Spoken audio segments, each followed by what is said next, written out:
did you even rope me into this? Because he roped me into this. Well, him over there, he roped me into this. Well, he roped me into this. Well, what about me? He roped me into this. Well, that one over there roped me into this. Well, he roped me into this. Hey, buddy, watch this. I think we'll just keep here because we have the turn 2 and the turn 3 this way. Pyro, yeah, I think you're right, man. HIR'EEK, the #1 legend, for sure. That's what I'm seeing here too. We're gonna keep HIR'EEK to try to hit the buffs on him, guys. Now this will probably be the game we never actually hit any buffs, so we'll see how this strategy plays out. It's a bold move. We'll see how it plays out for him. Keeping HIR'EEK in the mulligan.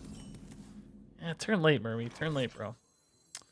Right, doubling Imp first, and then Dragonblight Cultist, because it's pretty likely at least one of these will live, which means that we'll get an additional buff on the Cultist. Guys, I mean, if you think about HIR'EEK, right, if he gets one buff, he's already better than, like, a Forest Aid reload. I mean, obviously, Forest Aid kind of has a 2-part reload, so, yeah, debatable, but you know what I mean. Like, better than the top half, at least. Which, if I think about that, I'm like, oh, okay, that's pretty exciting. Like 7 2/2s? Man, and then as you scale, it's like, oh my god, 7 3/3s, what? Of course, this game we're all Galakrond, we're not buffs, so. The one time I keep HIR'EEK, no buffs to be found. Oh, I love that he's face taking that with no dragon on board. That's so good. That's fantastic news for us. Okay, now there's our buff play. We go Fiendish Rites here to get the Veiled Worshipper unlocked, right? Just create a high pressure board too. 8 attack on board's pretty scary for a hunter. Wide boards like this also deny Rottennest Drake a little bit of value. I mean, he could still play one and trade over a 2/1, and I wouldn't have the immediate clear back on it in his mind, but of course we know Fiendish Rites would change that math. Krovik probably, but there's a lot of stuff to squeeze in the deck. It's really, really hard to squeeze everything we need to in this list. Yeah, Fiendish Rites again here makes a lot of sense to me. Just keep creating a ton of pressure. I mean, Unleash the Hounds or something obviously would deny us a lot, but not something we see all that much right now in dragon builds. Yeah, like I said with Rottennest, it's just not your dream scenario. Even just have enough on board to clear it now and use the Spirit of the Bat for insane buff value. I'm not going to play the Veiled Worshipper first because it's more likely to draw me more minions and decrease the likelihood of connecting on the HIR'EEK. And I can't really play the Mermaid first because I do want to get the Veiled Worshipper down. You know, hopefully HIR'EEK gets hit once at least. Once at least. Perfect, okay, cool. Okay, Veiled Worshipper getting hit's fine too because we get to put the stats into play immediately, right? That's all fine. Cool, cool, cool. I mean, I think there was an argument to be made to like reload with even more Galakrond pressure because he's so low. It's a fair argument to make. Ooh, HIR'EEK! Oh my god! Oh no, that's a problem, honestly. Galakrond is going to be fully upgraded next turn. Okay. HIR'EEK is also going to be fully upgraded next turn. We'll just have to decide what makes the most sense here, right? It's like, obviously it's gonna be HIR'EEK. If he wipes my board enough to play HIR'EEK, you know I'm playing HIR'EEK here. Get real. Oh my god, he's a 4/4 now. Oh my god, oh my god, oh my god, oh my god, oh my god, oh my god, oh my god, oh my god. I can leave up a 4/10. Screw this. I'll just trade in, play as many HIR'EEKs as I can. This is it. Oh my god. I could go for the 6/6 HIR'EEK, but I can't. It's too greedy, chat. It's too greedy, chat. We're gonna get 20/20 in stats for 8 mana. That's pretty good. I greet you. I mean, even 4/4s, I'm thrilled. I'm just over the moon. If he were a highlighter deck, maybe with Crazy Dragon Queen like Shaw's and stuff, but he's not. We saw 2 Rottennest Drakes. There's just no way you get through all this. There's no secret in the world that answers this. 0 answers. GG, bro. HIR'EEK winning the game. HIR'EEK, grant me them wings, man. Grant me them wings. Yes. Screw Galakrond. I don't need none of those low rolling garbages. I mean, obviously, guys, Galakrond was a better play because we got the claw and we could have put him to 3 and got 4 demons. But shh, shh, YouTube, shh. It's HIR'EEK. Okay, let's dig for better plays. Good one drops are fine. Evil Genius is fantastic. All of this is gonna work nicely. Loving this deck in 12 Ooh, months. G-Man, thanks, dude. That's a year. It's a long time, man. Okay. Outlaw M16. Can we beat the Outlaw with the M16? Let's go ahead and trade this up here for a better minion, get some lackey action going. You know what? Let's go ahead and coin the Faceless. Leaves me a little stranded next turn, arguably, right? Because I don't have a 3-drop. But I have 2 1-drops, and I think it's really important to get the board against Rogue. It's a pretty low roll, sadly. Not happy about that. It's a good evolve target, but it'll probably die. Seal Fate and Backstab. Wow, dude. That's game, I think. I don't know if I can come back from that. I need to hit a, I don't know, Spirit of the Bat, I guess. Or just some invoke action, man. Oh, interesting. Our boy's finally in town. Okay, let's tap. Ooh, that's good. Okay. I might be able to flip this here still. HIR'EEK in town. HIR'EEK, very good against Rogue, by the way. Very good against Rogue. Front half is dead, sadly, so that makes the Witchy Lackey a little more awkward if I want to use Spirit of the Bat. So maybe a 2-drop here would be nice. Actually, since it has stealth, I think we're okay to just, yeah, let's still evolve it, I think. I lose the guarantee now, but again, since this has stealth... Let's go! Who needs the hand buff when you got Millhouse on board? Okay. Beautiful. Oh my god. No! The highs and the lows of Hearthstone summed up. Oh my god, he made it 1 mana. It's gonna be 5/5, isn't it? Oh no, dudes. No! I have to play it, right? I just have to play it. Oh, it's a 1 mana 5/5. Like, get real. I have to play it. It's just mandatory. Okay. So all of his spells are free, but I mean, he shouldn't have that many spells, right? Maybe some eviscerates and stuff. I don't know why I said that. He still has mana to play spells. That's not a spell, though. It is a Millhouse kill. But is it a spell? That's a spell. Eviscerate, it looks like, yeah. Okay. Well, that's not so bad. Oh my god. Okay, okay, okay. Has HIR'EEK gotten buffed yet? No. Just no. No, he is not. I think I'm still gonna kill these. I mean, how did this get buffed 3 times and HIR'EEK totally dodged all of the buffs? Come on. Come on. Seriously? Oh my god, Soul Infusion on HIR'EEK will be nice, though. I think we still trade clean here. Even though there's some discounts on this guy, I just don't want it threatening my stuff. Okay. How's he not in the game? Is this really that scary? Rogue is like the master of shenanigans. Man, really, this is sad, dude. I really, really wanted to play this one out. I'm really, really sad.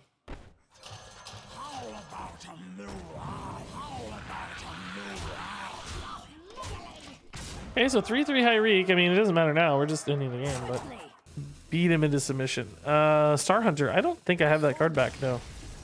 Okay. Let's do this. This is a good hand. Dragonlight Cultist is the highest win rate card in traditional Galakrond Zoo. I don't think that'll necessarily change here either. So, happy to see it. And yeah, double coin Cultist Worshipper is basically just about the best curve you can have in the game, I think, right now. And thankfully, Quest Druid can have trouble reacting to this stuff. Certainly can see like a wrath on the front half of this on the actual cultist, but still a lot to figure out and parse through. Hero power would not feel very good, right? Hero power, I think you'd be stressed by. We're not on a swipe yet, so swipe next turn could be a problem if he wants to break the quest a little bit. But she could. It's reasonable. It's gonna live? Oh my god. Okay. We have a debate here whether we should. Well, a couple things actually. Spirit of the Bat's pretty good too. Man.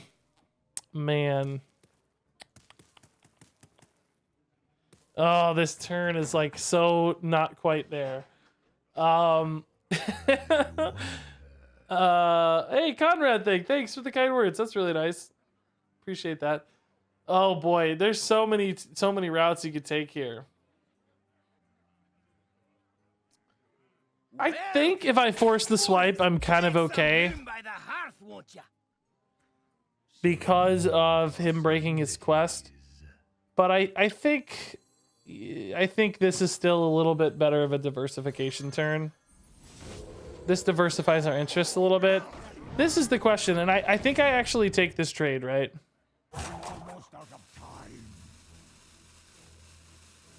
I'm getting the stats back anyway in some ways, and those are really scary. If he swipes me, it doesn't get immediate value, but I'm so scared of those. And this is going to be a really big cultist. The problem is I'm going to be playing it into his turn 5. So Oasis Surgers are a threat. Now, that said, though, they're not really a threat to this guy in particular, right? Because it's going to... Well, I guess 2 3/3s would still be a threat. But, God, if he does that, I think I'm happy anyway. Okay. We could wait on this for the imp, but I think I just want to get it down now on curve. I know some of you are freaking out. Use it on the imp! You're freaking out right now. I know you guys. But I think it's better to just go now. Tempo over greed. And this will get buffed anyway, hopefully, because there's only 2 minions in hand, right? So it's a good chance this just gets hit anyway by the Spirit of the Bat. So if he goes like Oasis Surger, right? That's a 10-4. Oh my god. He has to go Surger or Swipe here, which just buffs the garbage out of my hand. So now my imps could just be enormous, right? Like, how big is that imp gonna be? Stop hitting that one. There we go. Hit it again. Ah! Oh my god. I mean, this is a 5/5, which is still insane, but this got hit too much. If I play this now, it's not susceptible to Starfall. Yeah, let's play it now, because the imp could actually get bigger again, right? Oh, HIR'EEK in hand! Job's done. Let's freaking go. I mean, this only got hit twice, and this got hit 4 times in that exchange, which kind of sucks, but still kind of cool. Oh, Starfall actually means I won't get a buff, right? Because, oh, he's going to just trade that in, I think. He might have a Wrath on this first, though, sadly. Yeah, that's tough. HIR'EEK loses his buffs. What a sad day indeed. Still, I'd say a lot of value out of that, though. Oh my god. Okay. All right, let's keep the train going. I mean, 2 5/5s is nice. This was not the role we wanted, obviously. HIR'EEK was the guy, but yeah, I can't complain. This is still pretty good, as long as we have any cheap minion. Okay. I mean, Oasis Surgers deal with the 5/5s reasonably well. He could Wrath the 3/4 again. Questurid sure has a lot of powerful plays, don't they, man? I'm doing like crazy stuff. And let's see. My opponent's just doing crazier stuff right back. It just keeps coming right back at me. Every card except HIR'EEK in this deck is trash. I like you, sir. I like you, sir. If he wants to Nourish or something here, right, he just can't, really, which is good that we're kind of locking out the Nourish. I think he just leaves too much pressure up if he Nourishes. That's a hidden Oasis, which I'd be fine with that, because that means I get to use my Faceless Corruptors in a pretty powerful way. Because I can trade in a 1/1 and then use the Faceless Corruptor trade. Yeah, that's great for us, actually. Not even a full heal. I'm gonna play a unit here to buff, which is nice. Develop even more 5/5s, which is awesome. Again, the buffs, dude. Come on. Oh, I should tap too, huh? So again, an enormous board. Very tall across all minions too, which is good against Starfall. Like, this board is so resilient to Starfall. I don't even know where he'd start, right? Why do we keep hitting this, though? Is this guy, like, locked on to the buffs? Does this have, like, a special trigger coded in? Korra is behind the scenes manipulating our RNG. That's what it is. Buffs, baby. Let's go. We'll take it, though. I'm happy. I'm happy. This deck feels good, by the way. We've won 4 in a row, and we're 4-1 with this version of the list. Now, again, obviously, I understand there are some Galakrond Zoo things happening here that aren't necessarily HIR'EEK. But I think what we're learning is there's been a couple instances where the buff package has still very dramatically improved our chances of winning the game. We saw with, like, the big doubling imps just scared the paladin away. We saw, I think it was like the druid got overwhelmed by all the stats on board. So I'm pretty excited to know that hit here. HIR'EEK is 100 a Hearthstone card, not Still clickbait. really Hunters good. cheer 100 Still bonus really good. 20. I think we're learning that this package does not only support HIR'EEK pretty well, but it's just a good complementary package to Zoo. Like, when you have this many 1/1s constantly dying, that Spirit of the Bat becomes pretty powerful. I like it. I really, really like it. It's the title pyro, man. I'm going to pay you for that. I'll give you $5 for your title, okay? Is that enough? Is that enough? I need to know. Okay. Yep, okay. Doubling imp? Ooh, I think we go doubling imp here then over history buff, right? Because, I mean, there is some logic to the history buff coming down and being able to buff the doubling imp again next turn if I hit a 1-drop. But the problem is, look at my hand, right? This is a little bit more susceptible to sap.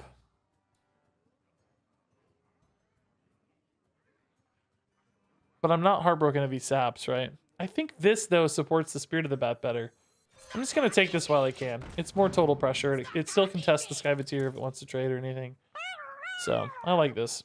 $5 is perfect. Do you know how many tacos I can buy with What's that? $5? Eviscerate? Oh, Seal Fate. Sure. Like 2.5 Hunters cheer 100 bonus 20. Those are cheap tacos, dude. I feel like tacos have gotten expensive lately. Have you guys noticed this phenomenon? The rising increase in taco prices? He doesn't know. This doesn't buff anything, so... I feel like I've noticed tacos going up and up and up over time. I feel like a lot of places try to charge like $4 for tacos now. It's kind of nuts. They're so small and simple. People are getting greedy with their taco pricing, I feel like. Or maybe there's more to it than I understand. So that could certainly be the case. Oh, Corruptor's pretty good. Still leaving me with 2 very high pressure threats, though. Cultist is a good draw, but I sure wish I didn't have to life tap. I do, though, because I want to hit a minion to buff, right? Yeah, let's just trade into one of these to make it a little bit more likely that the history buff survives. I could also try to protect the 5/1 here, but at what cost, right? That's like protect 5 damage to lose 4. I don't know. If he wants to hit it with his face, you'd be my guess, right? Because it's another 5 damage to the dome. Galakrond is still very, very weak. We need to hit more Galakrond support or any kind of evil genius play. I mean, if one of these 1/1s lives, that's totally fine by me. And this being a 3/3 is pretty awesome too. Taco inflation is one of the first lessons in economics classes. And what's up with no Taco Tuesdays? Yeah, you're right. I feel like I don't ever see Taco Tuesdays. In fact, I think I know a taco place that's closed on Tuesdays. Now that you say that, I think they only open from like Wednesday to Saturday or something. Oh my God. What has the world come to? That's awesome, Mahoney. That's congrats, dude. That's lucky. I don't feel like I have the same luxury here. Nick the Greek, no, it's basically impossible by design. Okay, that 2/2 does help him a lot. I mean, I guess he has to choose though. Does he want to prioritize? Does he want to prioritize the history buff or something else? This is tough. I probably would have killed the 4/5 there. I mean, the 4/1. Oh my god. Well, that was a mistake. He could have had a 2/1 up right now. That was just a boo boo. He could have traded the Devoted Maniac into the 1/1 and had a 2/1 on board, right? Traded the 4/1 into the 5/1, so that was a whoopsie.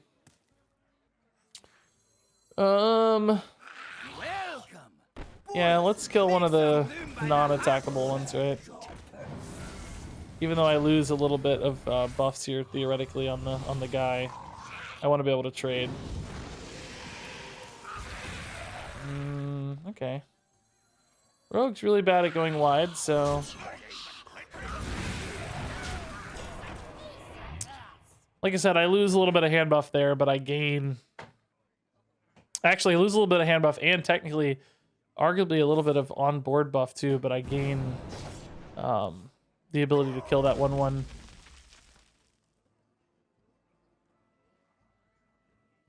Yeah, I lose the face damage, I guess, technically too. Debatable, but I like the 1/1 being gone for Togwaggle on 6, right?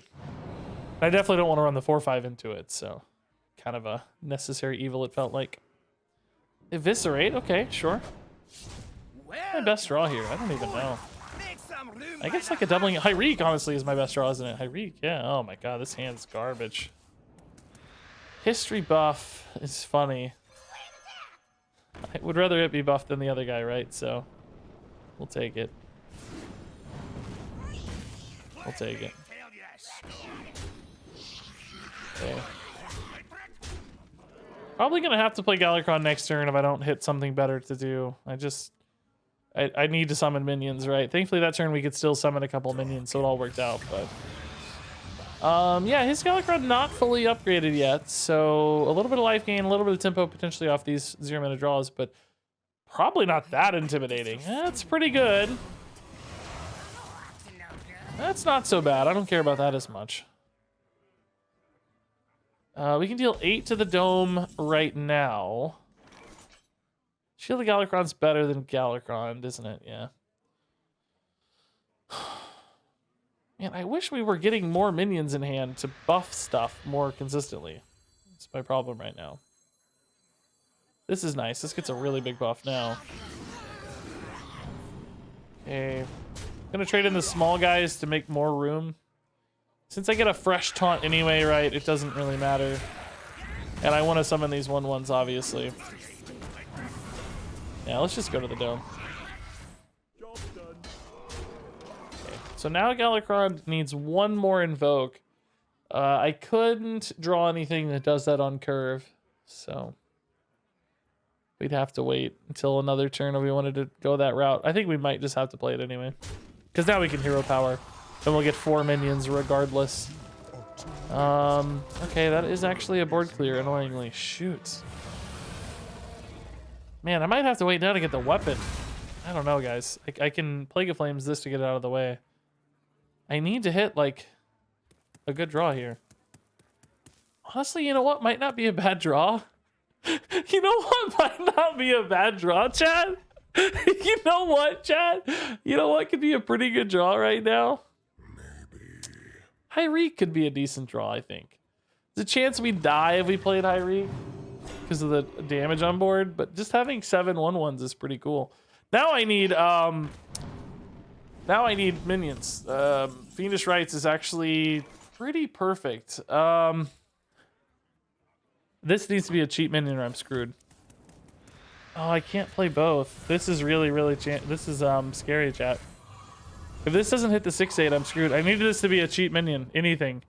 Right? Mekaru, Mermy, Doubling Ip, all would have been fine. If the 6/8 lives, I'm probably dead. Whew, okay. We might be dead anyway, but we have a much better chance now, and Galakrond can go face for 5 and heal me and play taunts or whatever, so hopefully that's enough. Oh, Kartut Defender. Get wrecked. Get out of here. Go away. Ugh. That's the worst. The absolute worst. HIR'EEK is obviously not good enough here. All right. I don't think we life tap first.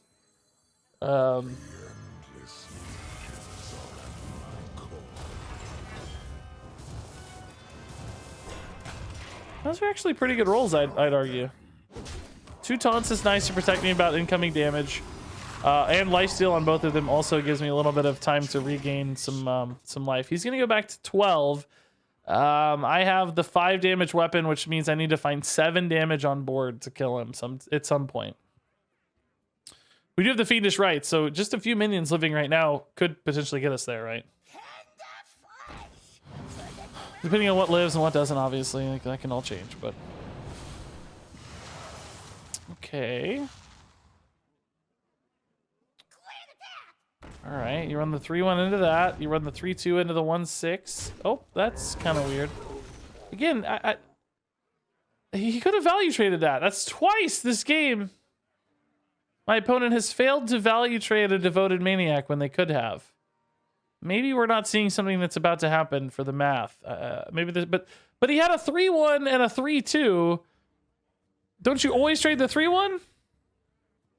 No matter what other math happens, they're the same numerically, right? So yeah, that's just a mistake again. I mean, arguably they want to clear the board, but I don't know why. Why would they want to clear the board, do you think? They're not filling up enough space. Yeah, if HIR'EEK had been in hand the whole time, he'd be like a 10-10 at the stage. Something insane, yeah. He'd be absolutely bonkers. Okay, so they left 5 plus 3 is 8 plus 5 is 13, so that's lethal. Okay, cool. All right, I guess you can see it because I can't click anything. Awesome. Yeah, another win, man. This deck, dude, I mean, HIR'EEK definitely has not been a star. Has definitely not been a star of the deck, but sure hasn't been terrible.